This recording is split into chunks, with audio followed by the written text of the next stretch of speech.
Galaxy అంటే ఏంటి? నక్షత్రాల యొక్క సమూహం. ఎన్ని నక్షత్రాలతో గ్యాలక్సీ ఏర్పడుతుంది? మన పాలపుంతనే మనం ఎగ్జాంపుల్గా తీసుకుంటే, మన పాలపుంతలో 10,000 కోట్ల నక్షత్రాలు ఉంటాయి. 10,000 కోట్ల నక్షత్రాలు. 100, 1000, 10,000, లక్ష, 10 లక్షలు, కోటి, అటువంటి కోట్లు 10,000 కోట్ల నక్షత్రాలు. వాటిల్లో ఒక చోటా మోటా బచ్చా నక్షత్రం మన సూర్యుడు. ఈ 10,000 కోట్ల నక్షత్రాలున్న మన పాలపుంత లాంటివి 1,00,000 కోట్ల పాలపుంతల లాంటి గ్యాలక్సీలు ఈ విశ్వంలో ఉన్నట్టుగా సైంటిస్టుల యొక్క అంచనా. మామూలు మనిషి అంచనాకి అందని అంత సైజులో ఈ విశ్వం ఉంది.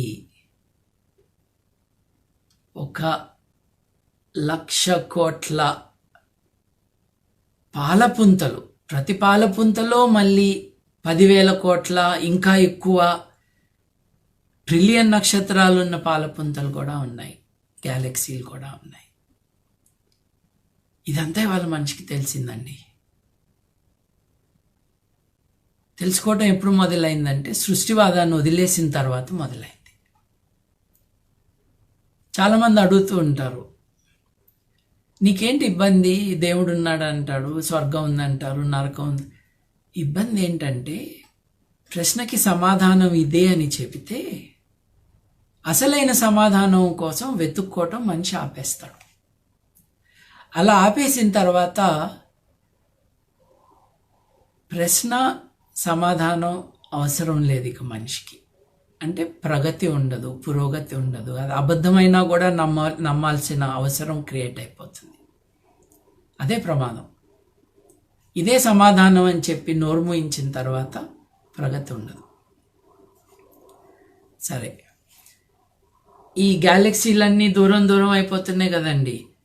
10,000 కోట్ల నక్షత్రాలున్న గ్యాలక్సీ, ఇంకొక 1,00,000 కోట్లు, 10,000 కోట్ల నక్షత్రాలున్న ఇంకో గ్యాలక్సీ, మన ఊహకి అందనంత దూరాల్లో ఉన్న ఈ సమూహాలు మళ్ళీ మన ఊహకి అందనంత స్పీడ్గా ఒకదాని నుండి ఒకటి దూరం వెళ్ళిపోతున్నాయి. ఇలా దూరం ఈ స్పీడ్లో వెళ్తున్నప్పుడు, ఇవన్నీ దగ్గరగా ఉన్నప్పుడు అదే స్పీడ్లో వెనక్కి వెనక్కి వెనక్కి వెళ్తే ఇవన్నీ ఎప్పుడో చోట కలిసి దగ్గరగా ఉండుంటాయి కదా అన్న క్యాల్కులేషన్స్ మొదలుపెట్టారు. రాజగోపాల్ గారు అడుగుతున్నారు చాలా మర్యాదగా, మిల్కీవేలో 10,000 లక్ష కోట్ల మాత్రమే ఉన్నాయా? ఎవడు చెప్పాడు నీకు? మీరైతే చెప్పలేదండి. సుబ్రహ్మణ్యం చెప్పాడు. ఏం చేద్దాం ఇప్పుడు? అయితే ఈ వేగంగా వస్తున్న నక్షత్రాల సమూహాలు ఒకప్పుడు కలిసి ఉండేవేమో అన్న ఊహతో మొదలైన క్యాల్కులేషన్స్ మనకేం చెప్తున్నాయి అని అంటే,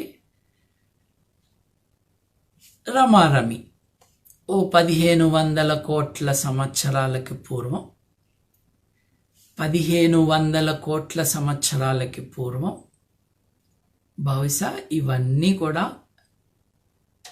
దగ్గరగా ఉండి ఒకే చోట ఉండుండొచ్చు అని ముందు బహుశా అనే మొదలుపెట్టారు. సైన్స్లో ఏమవుతుందంటే ప్రతిదానికి ఒక థియరీ ప్రపోజ్ చేస్తాం. థియరీ ప్రపోజ్ చేసిన తర్వాత దానికి సపోర్టింగ్గా ఉన్న ఫ్యాక్ట్స్ అన్నిటినీ కూడా మనం దగ్గర తెచ్చుకుని, ఓహో ఈ ఫ్యాక్ట్స్ ఈ థియరీని సపోర్ట్ చేయట్లేదు కాబట్టి మనం దీన్ని డిస్కార్డ్ చేసి కొత్త థియరీని ప్రపోజ్ చేయాలి అని మళ్ళీ మొదలు పెడతాం. సో ఫస్ట్ ఇదొక థియరీగానే మొదలైంది. బెల్జియంలో ఒక మతస్థుడు, నాస్తికుడు కాదు, మతస్థుడు, క్యాథలిక్ చర్చిలో ఒక అధికారి ఆయన ఒక బిగ్ బ్యాంగ్ అన్నది జరిగి ఉండొచ్చు అని చెప్పాడు. బిగ్ బ్యాంగ్ అంటే మనం దీపావళి టపాకాయ లాగా మోతొచ్చి పేలిపోయేది కాదు, డైలేషన్. ఈ గ్యాలక్సీలన్నీ కూడా ఒక చోట కలిసిపోయి ఒక సింగిల్ పాయింట్లో ఉండిపోతే అక్కడ నుండి ఈ విస్తీర్ణమైపోతున్న విశ్వం ఆరంభమై ఉంటే ఆ పాయింట్ని బిగ్ బ్యాంగ్ అన్నాడు ఆయన. మహావిస్ఫోటనం అంటాము, కానీ అది బాంబు కాదు, శబ్దం రాదు, అది కాదు అసలు. అయితే ఇది కరెక్టా? నువ్వు అంటే అయిపోయిందా? నువ్వు చెప్తే నిజమవ్వాలా అని చాలామంది ప్రశ్నలు వేశారు. ఎవరేశారు ఇట్లాంటి ప్రశ్నలు అంటే, దేవుడు 6 రోజుల్లో విశ్వాన్ని సృష్టించాడు, నా పుస్తకంలో ఉంది అని ఒప్పుకున్న వాళ్ళు, లేదు దేవుడు విశ్వాన్ని ఒక పెద్ద గుడ్డు నుండి వచ్చేటట్టుగా చేశాడు, బ్రహ్మాండం అండం నుండి వచ్చినట్టుగా చేశాడు అన్నది ఒప్పుకున్న వాళ్ళు ఇక్కడ మటుకు ప్రశ్నలు వేయటం మొదలుపెట్టారు. కానీ ఎవరు వేసినా ప్రశ్న వేయటం మంచిదే. సో కొన్ని లెక్కలు, కొన్ని అబ్జర్వేషన్స్ని వాడుకుని ఇది నిజంగా జరిగి ఉండొచ్చా కాదా అన్న ప్రశ్న. ఇప్పటిదాకా ప్రపోజ్ చేసిన మోడల్లో ఏముంది? ఒకప్పుడు ఇదంతా కలిసి ఒక చోట ఉన్నది, చాలా టైనీగా, అసలు మన ఊహకి అందనంత డెన్సిటీ, సాంద్రతతో ఉన్న పదార్థము అక్కడ ఉండింది. ఎప్పుడైతే ఈ మహావిస్ఫోటనం అంటున్నాము, బిగ్ బ్యాంగ్ అంటున్నాము, ఈ డైలేషన్ జరిగిందంటున్నాము, అప్పటికి కొన్ని సెకండ్లలో, కొన్ని 1000వ వంతు 1,00,000వ వంతుల్లో పదార్థము, ఎనర్జీ యొక్క మార్పులు కారణంగా small tiny things, matter was created. Created అంటే ఏంటి? ఉనికిలోకి వచ్చింది అని అర్థం, ఎవరో వచ్చి చేశారు అని కాదు. ఒక అండర్స్టాండింగ్ ఏంటంటే, ఒక అవగాహన ఏంటంటే, ఆ ఫస్ట్ క్రియేట్ అయిన పదార్థం ఏదైతే ఉందో, అంటే ఉనికిలోకి వచ్చిన పదార్థం ఏదైతే ఉందో, అది ఒక క్లౌడ్ లాగా, ఒక మబ్బు లాగా, ఒక మేఘం లాగా ఉంది అని. అంటే ఒక క్లౌడ్ అంటే మనం ఆకాశంలో చూస్తే మేఘం చూసి అటువంటి మేఘం అని అనుకోకూడదు. ఇది 9,000 కోట్ల కాంతి సంవత్సరాల విస్తీర్ణమున్న మబ్బు, మేఘం. అంటే అప్పుడు ఉన్న శక్తి పదార్థంగా మారినప్పుడు ఆ మార్పు జరిగిన తరువాత అంత పదార్థం ఉండింది అని. సెకండ్కి 3 లక్షల కిలోమీటర్ల వేగంతో కాంతి ప్రయాణిస్తూ అలా 9,000 కోట్ల సంవత్సరాల పాటు ఈ కాంతి ప్రయాణిస్తే ఎంత దూరం ప్రయాణిస్తుందో ఆ మేరకు ఆవహించి ఉన్నది ఈ మేఘం అని అర్థం. ఇప్పుడు మీరు బాగా తినేసేసి, అవసరం కంటే ఎక్కువ తినేసి, భుక్తాయాసంతో నేను లెగవలేను, నా బరువు నేనే మోయలేకుండా ఉన్నాను అనుకోవటం సంవత్సరానికి 1 2 సార్లు అందరికీ అనుభవం అయ్యేది కదా. ఒకసారి ఆలోచించండి, 9,000 కోట్ల కాంతి సంవత్సరాల విస్తీర్ణం నిడివి ఉన్న ఈ మేఘం యొక్క బరువు ఎంత ఉంటుందో.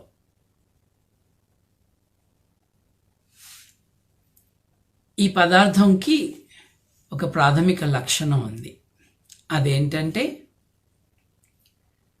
అట్రాక్ట్ చేసుకుంటుంది. గురుత్వాకర్షణ అంటే గ్రావిటేషన్ అన్నది ఉంటుంది. పదార్థం వేరే పదార్థాన్ని తన వైపుకి ఆకట్టుకుంటూ ఉంటుంది.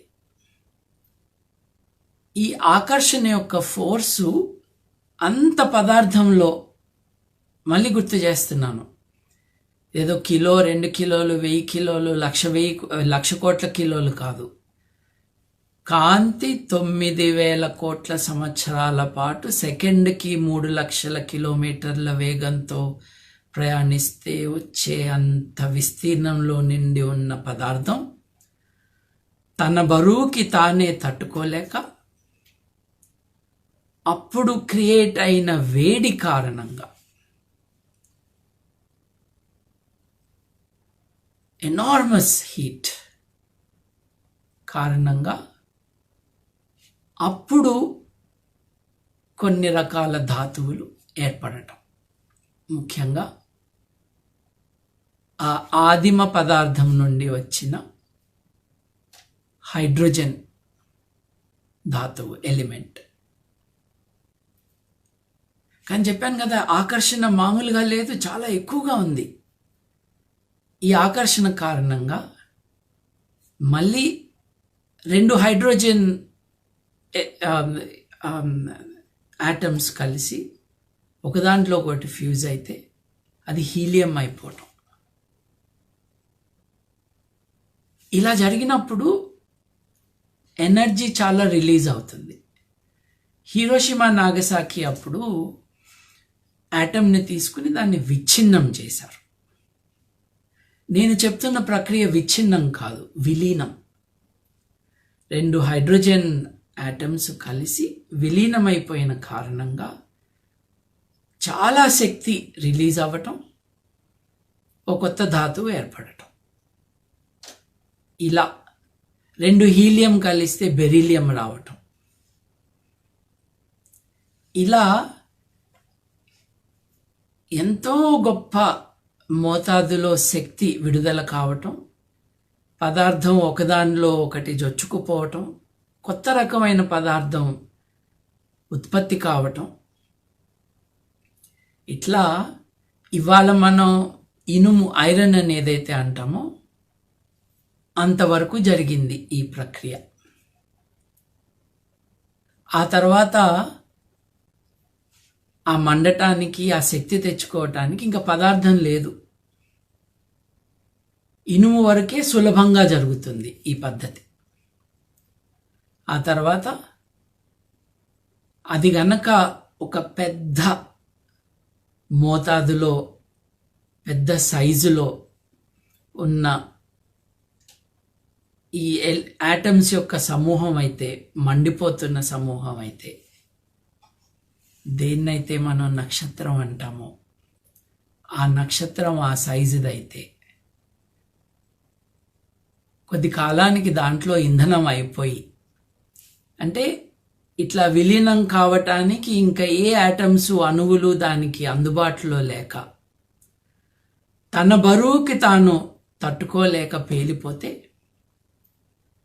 ఆ పేలిపోతున్న సమయంలో జరిగే కొత్త ప్రక్రియల కారణంగా ఇనుము నుండి వచ్చే మిగతా అన్ని ధాతువులు కూడా ఏర్పడతాయి. కానీ ఈ నక్షత్రాలు చచ్చిపోయినప్పుడు సైలెంట్గా చచ్చిపోవండి. ఈ నక్షత్రాలు పేలిపోతాయి. పేలినప్పుడు విశ్వం అంతా కూడా వెదజల్లుతాయి ఈ నక్షత్రాలు తమలో ఉన్న ఈ పదార్థాన్ని. అలా కొన్ని నక్షత్రాలు పేలిపోయిన కారణంగా వాటిలోని పదార్థం విశ్వమంతా కూడా వెదజల్లటం జరగటం కారణంగా అలా వచ్చిన పదార్థం విశ్వంలో వివిధ ప్రాంతాల్లో మనకు కనిపిస్తుంది. సో ముందు ఈ పదార్థం తన బరువు తాను తట్టుకోలేక దగ్గరికి రావటం, వేడి సృష్టించటం జరగటం, ఆ తర్వాత ఒక పదార్థం ఇంకో పదార్థంలోకి చొచ్చుకుపోయి విలీనమయ్యి దాని నుండి శక్తి విడుదలయ్యి ఆ కారణంగా ఒక కొలిమి ఏర్పడి, ఆ కొలిమిలో ఇంకా కొత్త కొత్త ధాతువులు తయారవుతూ ఈ కొలిమి అంతా కూడా ఒక పర్టిక్యులర్ స్టేజ్కి వచ్చేటప్పటికి నక్షత్రం అయిపోవటం. నక్షత్రం అయిపోయిన తర్వాత కొద్ది కాలానికి దాని దగ్గర ఇంధనం అయిపోయి అది పేలిపోవటం. పేలిపోక ముందు దాకానేమో ఇనుము వరకు ధాతువులు ఏర్పడటం. పేలిపోయే సమయంలో మిగతావన్నీ కూడా రావటం. ఇంతవరకు మనకు అర్థమైందండి. నక్షత్రాల కొలిమిలో ఏర్పడిన ధాతువులే విశ్వంలో అన్ని కోణాల్లోకి అన్ని వైపులకి వెదజల్లటం జరిగింది. ఇకపోతే కొన్ని నక్షత్రాలు వాటి చుట్టూ అవి తిరుగుతూ ఉన్న క్రమంలో వాటికి దగ్గరగా ఉన్న పదార్థాన్ని తమలోకి ముడ్చేసుకుని వాటికి కొంచెం దూరంగా ఉన్న పదార్థం వాటి చుట్టూ అవి తిరుగుతూ ఉన్నా కూడా తమ చుట్టూ వాటిని తిప్పుకోవటంతో గ్రహాలు ఏర్పడ్డాయి. పదార్థం తన పట్ల తాను ఆకర్షితం కావటం కారణంగానే పదార్థం దగ్గరికి రావటం, ఒక సైజు ఒక క్వాంటిటీ అయితే అది నక్షత్రంగా మారటం. అలా కాదు అనుకుంటే దగ్గరికి రావటం నిజమే, కానీ అది మండటం ఏమీ ఉండదు. కానీ ఆ తిరగటం కారణంగా దగ్గరికి రావటం కారణంగా గుండ్రంగా, దాదాపు గుండ్రంగా ఉండే షేప్ తెచ్చుకోవటం. ఇది మన నక్షత్రం, మన సూర్యుడు, మన సూర్యుడి యొక్క ఆవిర్భావం. మన సూర్యుడి చుట్టూ తిరుగుతూ ఉన్న గ్రహాల యొక్క పుట్టుక యొక్క సృష్టి కాదు, పుట్టుక యొక్క కథ. కథనే కాదు, నిరూపితమైంది కూడా. ఇకపోతే మన సూర్యుడి చుట్టూ మనం 8 గ్రహాలుగా ఇవాళ ఎంచుకున్నాము. ఈ గ్రహాల చుట్టూ తిరిగే ఉపగ్రహాలని అంటే చంద్రులని మనం లెక్క పెట్టుకుంటే అవి ఒక 185, 186 ఉంటాయి. అట్లాంటివి మనకు ఒకటే చంద్రుడు.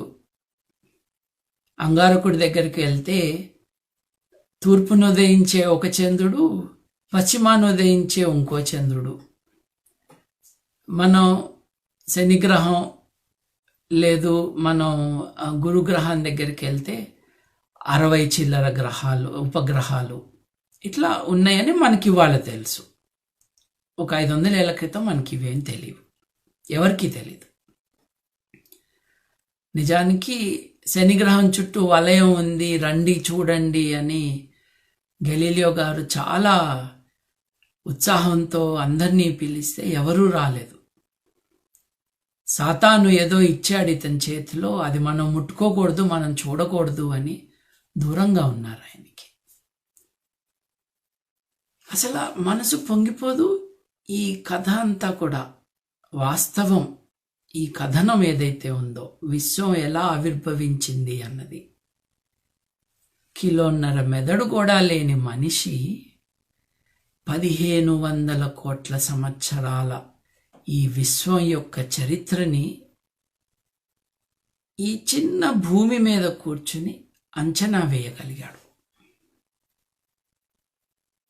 నిజంగా అద్భుతం అంటే ఇదేనండి.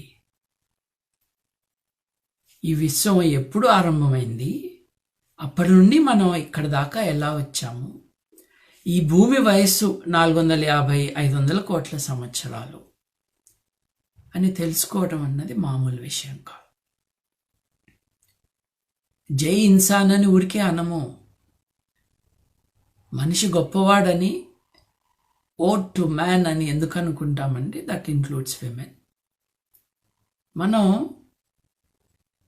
మనిషి ఇంత చెయ్యగలిగాడా, స్వేచ్ఛాలోచన, పరిశోధన, ఈ రెండు అతన్ని ఎవరూ అడ్డంకి కల్పించకుండా చేయగలిగితే ఇంత చేశాడా అన్నది. అవునండి, ఏకలవ్య గారు, జై ఇన్సాన్ అనేది అందుకే, ఇంత చేశాడు, ఇంత చేయగలిగాడు మనిషి అని. అరే గత 300-400 సంవత్సరాల్లో ఈ భూమి ఎలా ఆవిర్భవించింది, ఎలా పుట్టింది, దీని మీద ఉన్న పర్వతాలన్నీ ఎలా ఏర్పడ్డాయి, ఒకప్పుడు ఈ ఖండాలన్నీ కలిసి ఉండేవి, ఇప్పుడు ఇవన్నీ కూడా దూరం దూరం అయిపోయినాయి. ఇది మనిషి కనుక్కున్నాడు. అట్లాగే ఎవరో దేవుడు రకరకాల రూపాలు తీసుకుని తను పునరుత్పత్తి ఆ జీవుల రూపాలలో చేసిన కారణంగా భూమి మీద ఉన్న జంతుజాలము అంతా వచ్చింది. మరి మొక్కలు ఎట్లా వచ్చాయో చెప్పలేదు, మర్చిపోయారు వాళ్ళు అని చెప్పటం. లేదు, ఇదిగో మహాప్రళయం కానీ వరదలు కానీ వచ్చేస్తున్నాయి, బోట్ ఎక్కండి అందరని బోట్లో ఎక్కించి, బోట్లో ఎక్కిన వాళ్ళు మట్టుకే ఆ జీవులు మట్టుకే బతికున్నాయని, వాటి సంతానమే మనమంతా అని ఇలా చెప్పటాలు ఎక్కడ? మనం ఇప్పుడే పలకరించిన మనిషి యొక్క వృత్తాంతం ఎక్కడ? ఒకసారి ఆలోచించుకోవాలి. మనిషి ఎంత ఉన్నతుడో మనకి ఎలా తెలుసు అనంటే, మనిషి ఎంత చేశాడో ఇంకెంత చేయగలడో ఆలోచించుకోవటానికి మన మైండ్ని సంఖ్యలలో పెట్టకుండా స్వేచ్ఛగా ఆలోచించగలిగితే ఇవన్నీ అర్థమవుతాయి. ఈ భూమి బహుశా 450 కోట్ల సంవత్సరాలకు పూర్వం, 500 కోట్ల సంవత్సరాలకు పూర్వం సూర్యుడి అంత వేడిగా ఉన్న పదార్థం మెల్లమెల్లగా చల్లారుతూ ఇవాళ మనం ఎక్కడున్నామో అక్కడికి వచ్చాము అని మనకు అర్థమవుతుంది. మేబీ 350-400 కోట్ల సంవత్సరాలకి పూర్వం ఆదిమ భూమి అంటే ప్రిమిటివ్ ఎర్త్ మీద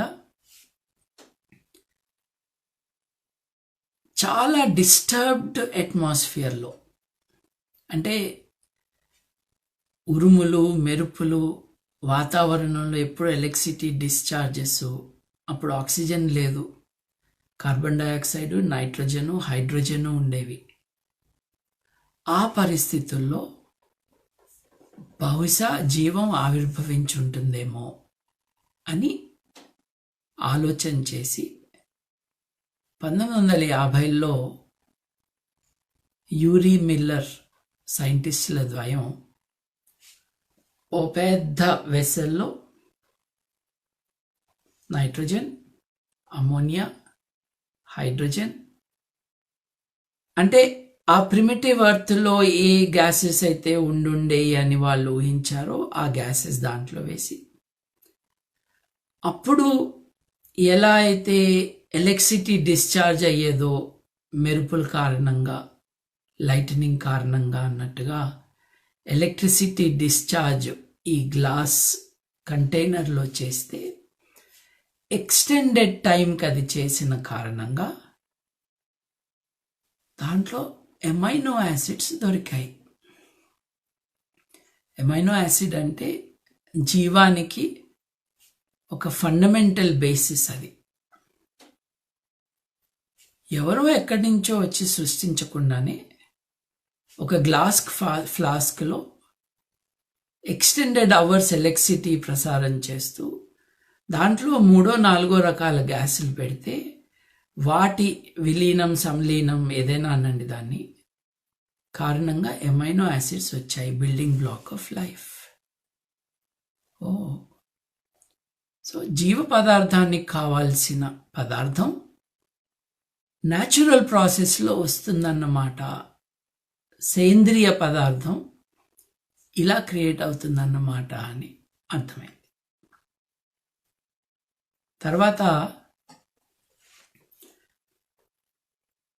బహుశా, ఎందుకంటే దాని గురించి ఇంకా ఫుల్ క్లారిటీ లేదు. సైన్స్లో గొప్పతనం ఏంటంటే తనకు తెలియనిది తెలియదు అని చెబుతుంది. ఒక్క మతాన్ని చూపించండి నాకు తెలియదు అన్న మతాన్ని.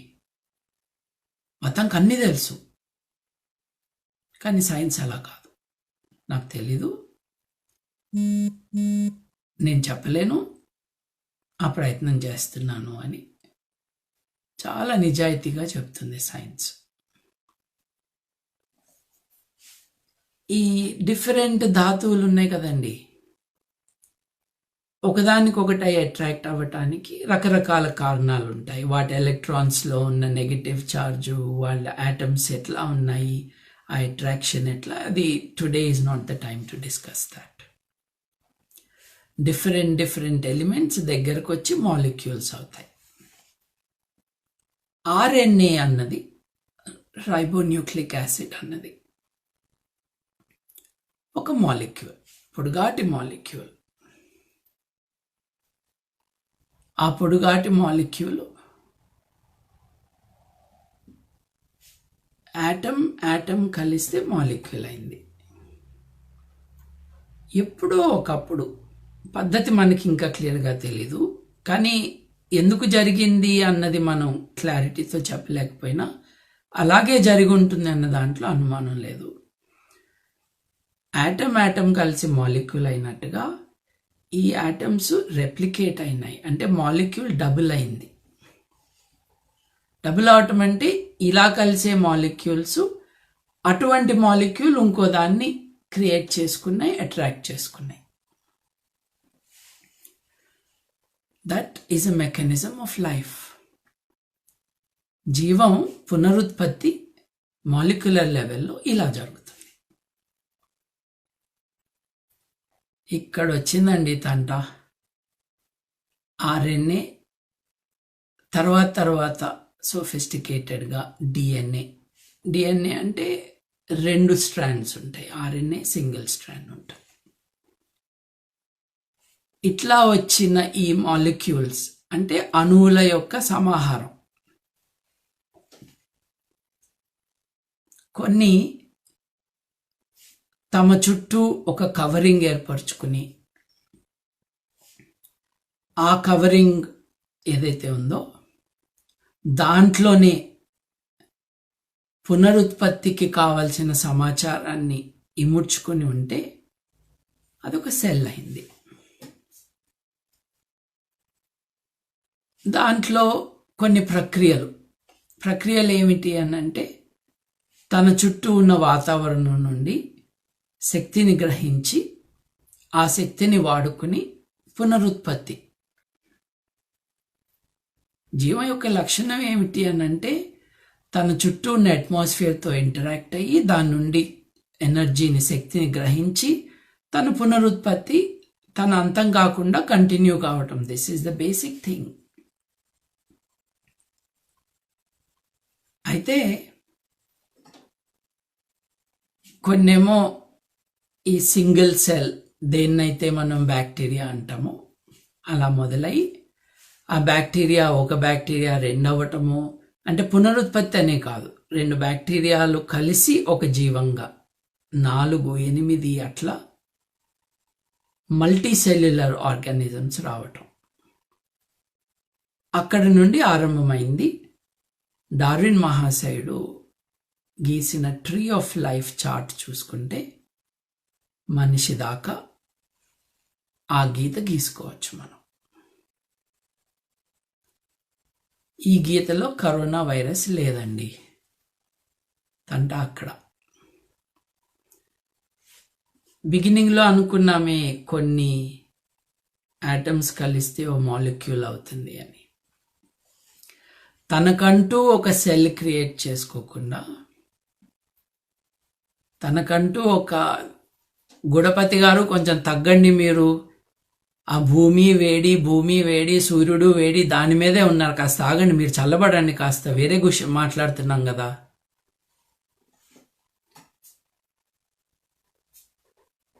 ఈ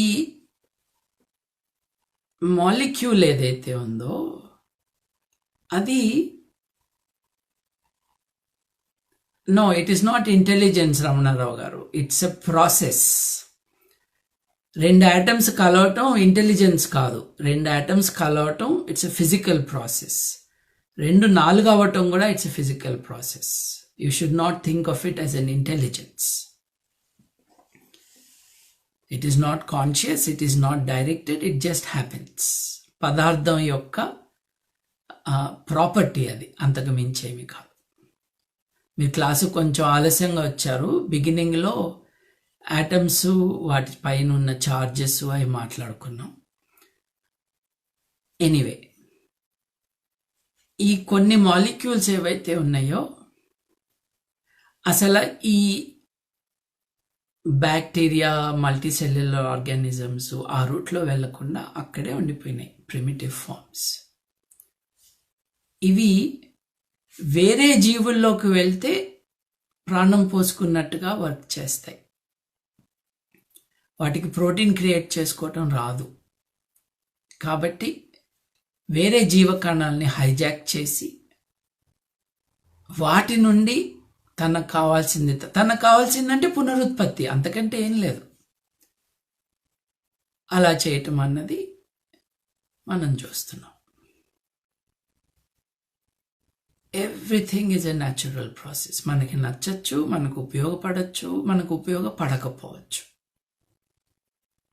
వైరస్లు అన్నవి కొత్తగా మొన్న స్టార్ట్ కాలేదు. నిజానికి కరోనా వైరస్ అని ఏదైతే అంటున్నారో, ఇవాళ మనం భయపడుతూ ఉన్నది novel corona virus. Novel corona virus అన్నది ఇటీవల కాలంలో 6-8 నెలలకి ముందు దాన్ని ఐడెంటిఫై చేశారు. ఎగ్జాక్ట్లీ ఎప్పుడన్నా తెలియట్లేదు, బట్ డెఫినెట్లీ ఒక 5 నెలల క్రితం అయితే ఇట్ వాజ్ అబ్జర్వ్డ్.